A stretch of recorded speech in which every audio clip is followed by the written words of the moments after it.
Hello student, मेरा नाम है यशवंत शर्मा और लास्ट टाइम मैं आपके लिए बहुत से वीडियो लेके आया था जो कि थ्योरम के थे। पेयर ऑफ स्ट्रेट लाइन का थ्योरम नंबर 2, थ्योरम नंबर 3 मैंने आपको बताया था। इस बार थ्योरम नंबर 1 जो है जो 2000 मार्च 16 में, अक्टूबर 15 में, फरवरी 16 में 3 मार्क के लिए पूछा गया। बहुत ही आसान थ्योरम है और मैं इसे आपको अच्छे से अच्छे एक्सप्लेन करने की कोशिश करूंगा और बहुत ईजी और बहुत जल्दी हो जाएगा। ठीक है, आप बिल्कुल भी टेंशन मत लीजिएगा। अब ये क्या थ्योरम बोल क्या रहा है, पहले हम सबसे पहले वो चीज समझने की कोशिश करते हैं। वो बोल रहा है the joint equation of pair of line passing through the origin. मतलब समझिए कि अगर ये एक्स एक्सिस है आपकी, ये क्या आपकी एक्स डैश है और ये आपकी क्या है वाई और ये है वाई डैश। ठीक है, ये होता है रेक्टेंगुलर कोऑर्डिनेट सिस्टम होता है। ठीक है, रेक्टेंगुलर कोऑर्डिनेट सिस्टम में ये जो पॉइंट होता है ये 0,0 ओरिजिन होता है। ठीक है, तो लाइन जो है इस ओरिजिन से पास हो रही है। लाइन क्या हो रही है? ओरिजिन से पास हो रही है। तो दो लाइन सपोज इस ओरिजिन से पास हो रही होंगी। ठीक है, तो हम इसके लिए अज्यूम कर लेते हैं, let a1x plus b1y is equal to 0। Equation मतलब ये इक्वेशन हो गया एंड इक्वेशन हो गया, मतलब ये लाइन का इक्वेशन हो गया। सेकंड लाइन का इक्वेशन हम लेते हैं a2x plus b2y equal to 0। Be the two line passing through the origin। ठीक है, थ्रू द ओरिजिन ये लाइन क्या हो रही है?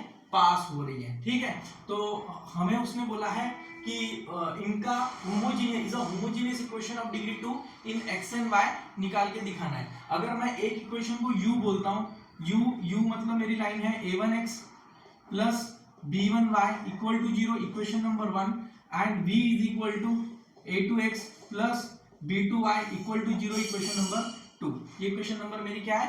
2 है। ठीक है, अब u into v is equal to 0 होता है, तो u into v is equal to 0 लूंगा, u into v is equal to 0, और ये दोनों लाइन को कंबाइन कराऊंगा, मतलब a1x plus b1y into a2x plus b2y equal to 0। एक बात याद रखिए, जब भी लाइन अगर ओरिजिन से पास होती है तो उसमें हमेशा कांस्टेंट टर्म क्या होती है? अब्सेंट होती है, और इसमें कांस्टेंट टर्म क्या होंगी? अब्सेंट। तो आप ये लाइन में देख रहे होंगे, ये कोएफिशिएंट ऑफ y कितना है? b2, कोएफिशिएंट ऑफ x कितना है? a2, coefficient of this y is b1, coefficient of this x is a1। मतलब इनके कोएफिशिएंट है पर यहाँ पे कोई कांस्टेंट टर्म नहीं होते। कोई भी कांस्टेंट टर्म जब वेरिएबल के साथ लग जाती है तो वो कोएफिशिएंट बन जाती है, ना कि वो कांस्टेंट टर्म रहती है। तो हमारे पास अभी दोनों की दोनों लाइन की इक्वेशन है जो कि ओरिजिन से पास हो रहे हैं, और इनका हमें कंबाइन इक्वेशन निकालना है जो कि homogeneous equation of degree 2 in x and y होना चाहिए। आइए देखते हैं किस प्रकार करते हैं।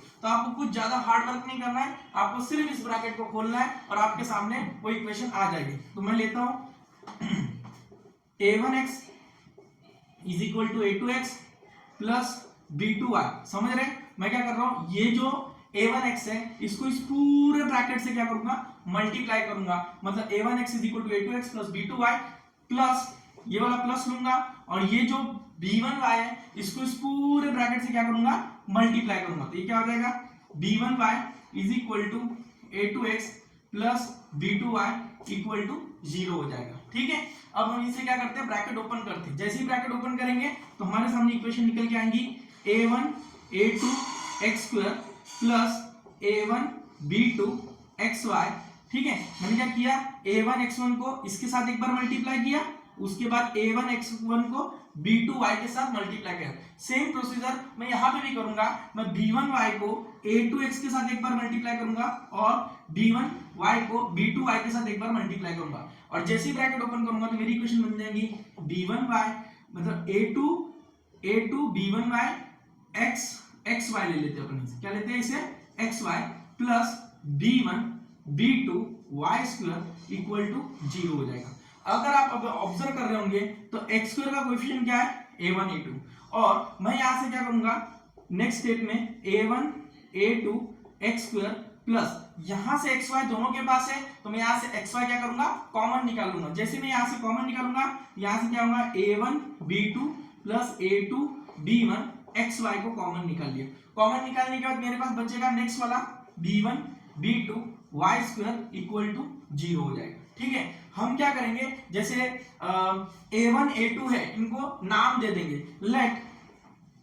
Late A1 A2 is equal to small a, comma A1 B2 A2 B1 is equal to, हम बोल देंगे इसे 2h बोल देंगे, और ये B1 B2 को, किसको, B1 B2 को हम इसे बोलेंगे स्मॉल b बोल देंगे, ये हो जाएगा स्मॉल b। और ये इक्वेशन नंबर 1 है, ये इक्वेशन नंबर 1 है, तो हम इसमें क्या करेंगे, पुट करेंगे, इसमें क्या कर देंगे, अभी पुट कर देंगे। तो ये सपोज कंडीशन 2 है, तो put condition 2, put equation 2 in equation 1। तो हम इक्वेशन 2 को क्या करेंगे, इक्वेशन 1 में क्या करेंगे, पुट करेंगे। तो इसके बाद क्या हो जाएगा, ये बनेगी ax² plus 2hxy plus by² equal to 0, और यही रिक्वायर्ड होमोजेनियस इक्वेशन है of degree 2 in x and y। Homogeneous sir मतलब क्या होता है, एक बार वो समझा दीजिए। होमोजेनियस मतलब ऐसा होता है कि हर एक टर्म की डिग्री सेम होनी चाहिए। जैसे x की डिग्री कितनी है, 2h ऑफ xy की डिग्री कितनी है, इसकी डिग्री 1 है, इसकी डिग्री 1 है, 1 + 1 कितनी होगी 2, और y² की डिग्री कितनी है 2, मतलब y की डिग्री कितनी होगी 2। तो ये बन गया आपका homogeneous equation of degree 2 in x and y। और ये दो लाइन का कंबाइन इक्वेशन है। अगर मैं ये लाइन को बोलता हूं a1x plus b1y equal to 0, और ये लाइन को बोलता हूं a2x plus b2y equal to 0, और इन दोनों को जब मैं कंबाइन करूंगा, ये combine equation of pair of line passing through the origin, homogeneous equation of degree 2 in x and y आएगा। और आई होप सो आपको ये मेरा थ्योरम समझ में आया होगा। 3 मार्क के लिए पूछते हैं, आप अच्छे से कीजिए, आने वाले एग्जाम के लिए आपके लिए बहुत ही बेनिफिशियल होगा। ठीक है, थैंक यू।